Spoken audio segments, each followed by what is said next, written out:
मेरा ये बिलीव है कि नॉर्थ ईस्ट में काम करना बहुत ज़रूरी है। तो मेरा विश्वास है कि नॉर्थ ईस्ट में जो आज ब्रांच खुली है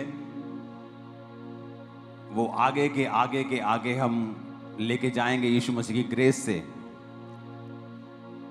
ताकि जब लोकल ब्रांचेस वहां पे होंगी तो पूरी पकड़ होगी हमारी, हम जो भी करना चाहेंगे हम कर पाएंगे। आमीन। अपने हाथों को उठा के कहो और सब लोग बैठ जाओ, वॉलंटियर्स खास तौर पे तुम लोग, क्योंकि एक जने को बैठाना होता है और आप 3 जने उसको बैठाने में मदद करते हो तो आपका रश ज्यादा लग रहा है। सब वॉलंटियर्स बैठ जाओ जहां भी हो। आज ये पहली गर्मी है जब हम शेड में हैं। शायद आई थिंक पहली गर्मी है, पहली है ना, एक बच गए हम इस बार।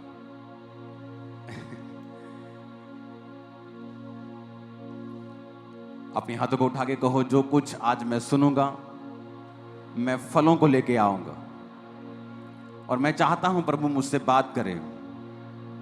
यीशु मसीह के सामर्थी नाम में हम मांगते हैं, आमीन। तो इस क्रूसेड को 29 मई बटाला आपको प्रार्थनाओं में रखना है कि ये हो, और कोई भी युद्ध की किसी भी ऐसी सिचुएशन में हम ना फंसें, क्योंकि वहां लाखों लोग खुदावंद की प्रेजेंस में होंगे। मौसम के लिए, हर चीज के लिए आपको प्रार्थना में रखना है, आमीन। पंजाब में और ब्रांचेस की मैं आपको गुड न्यूज देने वाला हूं आज, क्योंकि परसों जब मैं फुल नाइट प्रार्थना में था, मैं परसों भी नाइट प्रार्थना में था, तो मैं कभी भी इस तरह से प्रार्थना में नहीं जाता हूं कि प्रभु मुझसे बात करे या मैं कुछ क्या करूं, मैं कैसे करूं। अब मेरा वो सिस्टम बन चुका है कि अब मुझे सिर्फ प्रार्थना में बैठना होता है, क्योंकि मेरा कोई भी प्रेयर का विषय नहीं होता अब। तो जब मैं प्रेयर से उठा तो परमेश्वर ने मुझे एक खास तरह का विजन, दर्शन दिया कि मुझे वो कंप्लीट करना है। तो आपको प्रेयर्स में रखना है इस विषय को भी, कि आने वाले हफ्तों के अंदर बड़ी बड़ी ब्रांचेस जो हैं पंजाब में ओपन होंगी, बहुत बड़ी बड़ी और बहुत शानदार। और ऐसे एरियाज में परमेश्वर का काम होगा जहां पहले नहीं हुआ, और ऐसे एरियाज में भी होगा जहां लोग परमेश्वर में हैं लेकिन डेड हो चुके हैं। तो जीवित चर्च का जाना बड़ा इंपॉर्टेंट है। बाइबल कहती है कि तुम मरे हुओं में जीवितों की तरह दिखाई पड़ते हो, तुम दीपकों की तरह हो, तुम ज्योति हो, तुम इस जगत की ज्योति हो। तुम जब जाओगे तो लोग अंधेरों से बाहर आएंगे। और बहुत जरूरी है ये बात लोगों को बताना कि प्रभु यीशु मसीह धर्म बदलने नहीं आए हैं, वो जीवन बदलने के लिए आए हैं। तो मैं आपको ये बातें इसलिए कह रहा हूं कि आपको बताया जा रहा है नहीं, आपके लिए ये प्रेयर का विषय है। It is your prayer point, कि जब आप प्रार्थना करेंगे कि पंजाब की ब्रांचेस अब ओपन होने जा रही हैं, बड़ी ब्रांचेस होंगी, काफी गिनती में वो नई ओपन होंगी, उनके लिए प्रार्थना करनी है। नॉर्थ ईस्ट में ब्रांचेस ओपन हो आपके लिए, आपको उन चीजों के लिए प्रार्थना करनी है। क्रूसेड्स ओपन हो चुके हैं, जैसे ही बटाला का खत्म होगा 15 दिन के बाद फिर क्रूसेड है। आपको उन चीजों के लिए प्रार्थना करनी है कि सब चीजें, मौसम, सारे सिस्टम, सारी परमिशंस मिल जाएं, कोई भी ऐसी घटना ना हो, कोई युद्ध शुरू ना हो थोड़ा बहुत भी, कि फिर वो चीजें अड़ जाएं या अड़क जाएं, क्योंकि शैतान हमेशा से सुसमाचार पर रुकावट डालना चाहता है। तो ये आपके लिए प्रेयर पॉइंट है। और जब आप इस प्रेयर पॉइंट से प्रार्थना करेंगे, मैं आपको डेफिनेटली कहता हूं परमेश्वर आपको ब्लेस करेंगे। क्योंकि जब आपका शरीर परमेश्वर की महिमा के लिए इस्तेमाल होगा, आप अपने जीवन को, अपने मुंह को, अपनी एनर्जी को परमेश्वर के राज्य को बनाने के लिए इस्तेमाल करेंगे। जो वचन कहता है कि परमेश्वर ने कहा मैं तुम्हें प्रार्थना करनी सिखाता हूं, इस तरह प्रार्थना करो, हे हमारे बाप तू जो आसमान में, तेरा नाम पाक माना जाए और तेरा राज्य आए। यानी वर्शिप से शुरू करो और उसके बाद तेरा राज्य आए, यानी परमेश्वर की इच्छा है कि उसका आत्मिक राज्य आए। वो राज्य नहीं जो शारीरिक लोग समझते हैं, जो पॉलिटिकली लोग समझते हैं, इनको अपने एमएलएस बनाने हैं। अगर चर्च को एमएलएस बनाने हो, क्रिश्चियंस को एमएलएस बनाने हो, तो आज पंजाब की 20% पॉपुलेशन अगर क्रिश्चियन है तो क्या 20% एमएलए बनाए जाएं? लेकिन यीशु मसीह का राज्य वैसा नहीं है। उसका राज्य आत्मिक है, लोगों को पापों से बाहर निकालना, उनको सच्चाई पे लेके आना, उनको वचन के साथ जोड़ना। तो ये आपके लिए प्रेयर पॉइंट होगा कि आप लोग इन विषयों के लिए प्रार्थना करेंगे। आमीन। और जैसे ही आप इन विषयों के लिए प्रार्थना करेंगे आप भी ब्लेस होंगे। अपने पड़ोसी को बोल, तू भी ब्लेस होगा जब तू इन विषयों के लिए प्रार्थना करेगा। हालेलुया।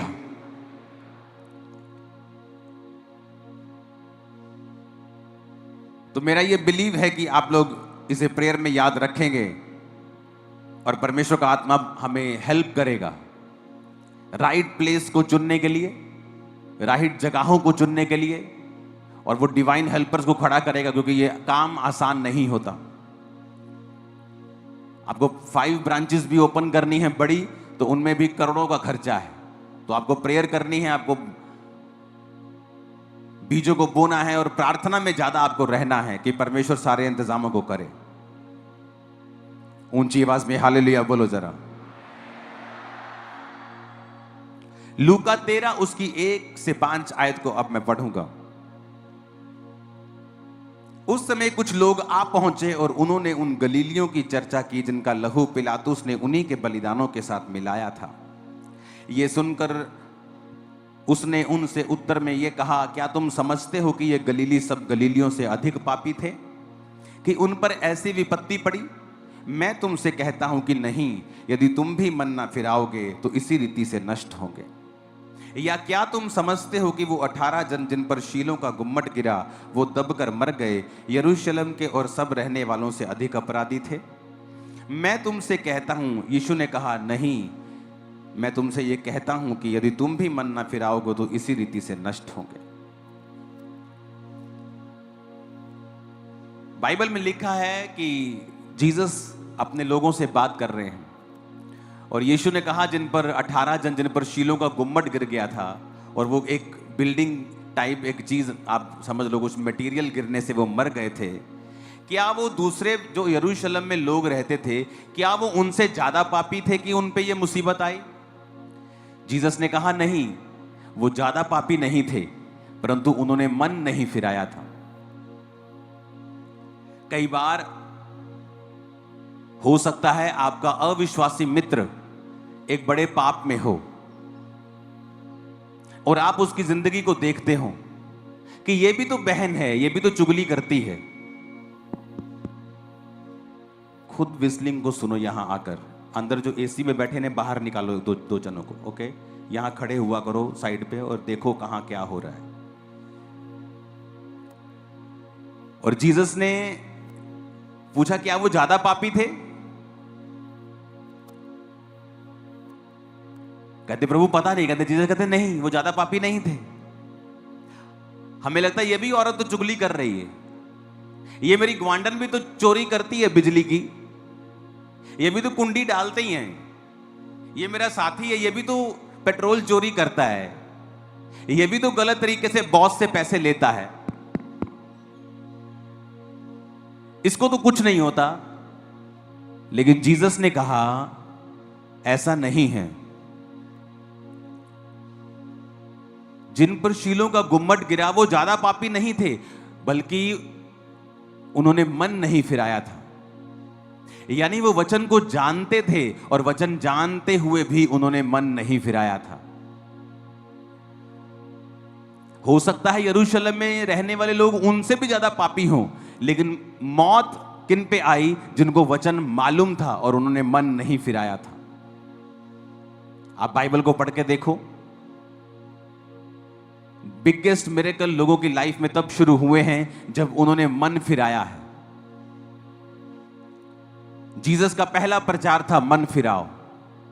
यूहन्ना बपतिस्मादाता क्या बोलता था? मन फिराओ। मन फिराने का मतलब है नए तरीके से सोचो, अपनी सोच को बदल लो। वो व्यभिचार जो तुम्हें आम चीज लगती थी जब तुम अविश्वासी थे, अब वो आम चीज नहीं है, वो एक बड़ा गुनाह है तुम्हारे लिए। लोग करेंगे तो शायद अब उन्हें सजा मिले ना मिले, बाद में मिले, लेकिन अगर तुम करोगे तो परमेश्वर ने कहा तुम्हारी सजा दूसरों से ज्यादा होगी। खुद परमेश्वर का आत्मा कह रहा है कि पिलातुस ने जिन गलीलियों को मरवा दिया, क्या वो दूसरे गलीलियों से ज्यादा पापी थे इसलिए उन पे मुसीबत आई और बाकियों पे नहीं आई? परमेश्वर कहता नहीं, अगर तुम भी मन नहीं फिराओगे तो इसी रीति से, यानी कि इसी रीति से कहने का मतलब है कि दूसरे लोग जो तुम्हें जानते होंगे तुमसे भी ज्यादा पापी हो सकते हैं, लेकिन तुम जो वचन को जानते हो तुम्हारी सजा दूसरों से ज्यादा होगी। क्या तुम्हारी बरकत दूसरों से ज्यादा नहीं है? क्या तुम्हारी आशा दूसरों से ज्यादा नहीं है? अन्य जाति को कोई आशा नहीं। आज युद्ध भी हो जाए तो तुम्हें पता है कि तुम्हारा परमेश्वर तुम्हें बचा लेगा। क्या तुम्हें ज्यादा आशा नहीं है? क्या तुम्हारी सुरक्षा ज्यादा नहीं है? क्या तुम्हारी ब्लेसिंग ज्यादा नहीं है? दूसरे को कोई बीमारी होगी उसे पता है मैं गया, क्रिश्चियन को होती उसे पता है कि मैं प्रार्थना कर सकता हूं और चंगा हो सकता हूं। क्या तुम्हारी पोजीशन ऊंची नहीं है? अगर तुम्हारी पोजीशन ऊंची है, तुम्हारी आशीष ज्यादा है, तुम्हारी आशा ज्यादा है, तुम्हारी बरकत ज्यादा है, तो तुम्हारी सजा भी ज्यादा है। जो तो साइकिल पे खड़ा है उसे क्या चोट लगेगी, गिर जाएगा, लेकिन जो 200 की स्पीड से गाड़ी में जा रहा है अगर वो एक्सीडेंट होता है तो उसकी चोट भी ज्यादा है।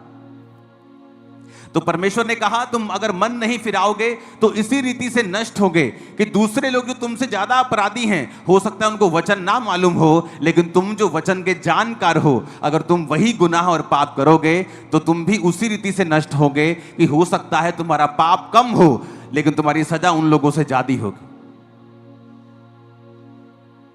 क्या कहा परमेश्वर ने? तुम अंगूरों की वेल हो। उसने ये नहीं कहा तुम सेब का पेड़ हो, तुम अंजीर का पेड़ हो। सेब का पेड़ अगर सूख गया तो उसका फर्नीचर बना देंगे, बैट बना देंगे, फर्नीचर कर देंगे, दरवाजे बना देंगे, कुछ भी कर लेंगे। लेकिन अगर अंगूरों की बेल सूख गई तो उसकी कोई चीज नहीं बन सकती। वो सिर्फ सूखेगी तो वो बालन के काम आएगी, जलाने के काम आएगी, और उसके बाद राख बन जाएगी और राख को फेंक दिया जाएगा और लोगों के पैरों के नीचे वो आएगी। तो परमेश्वर ने तुम्हें कहा कि तुम अंगूरों की बेल हो।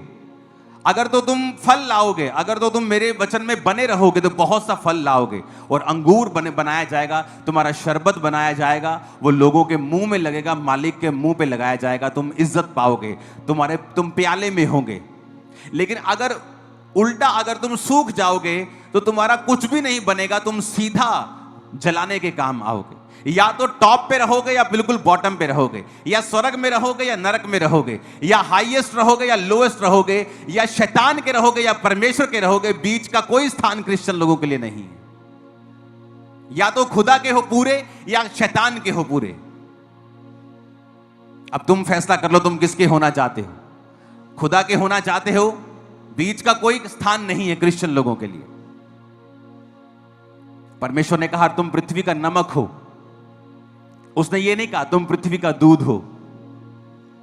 अगर दूध खराब हो गया तो पनीर बना लेंगे। परमेश्वर कहता तुम पृथ्वी का नमक हो। अगर नमक खराब हो जाए तो फिर वो किसी वस्तु से नमकीन नहीं किया जा सकता, इसलिए कि फिर वो नमक को उठाकर फेंक दिया जाता है और वह मनुष्यों के पांव के नीचे रौंदा जाता है। उसने ये नहीं कहा तुम पृथ्वी के दूध हो।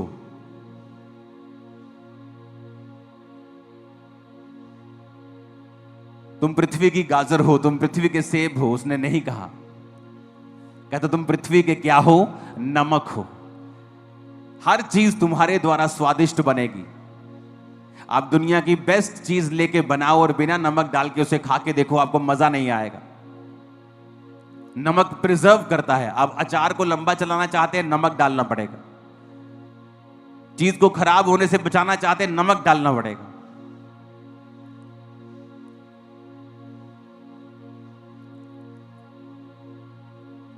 तो परमेश्वर ने कहा तुम पृथ्वी के नमक हो। या तो तुम सीधा बेस्ट काम करोगे कि स्वाद लेके आओगे, या फिर सीधा जमीन पे गिरा दिए जाओगे।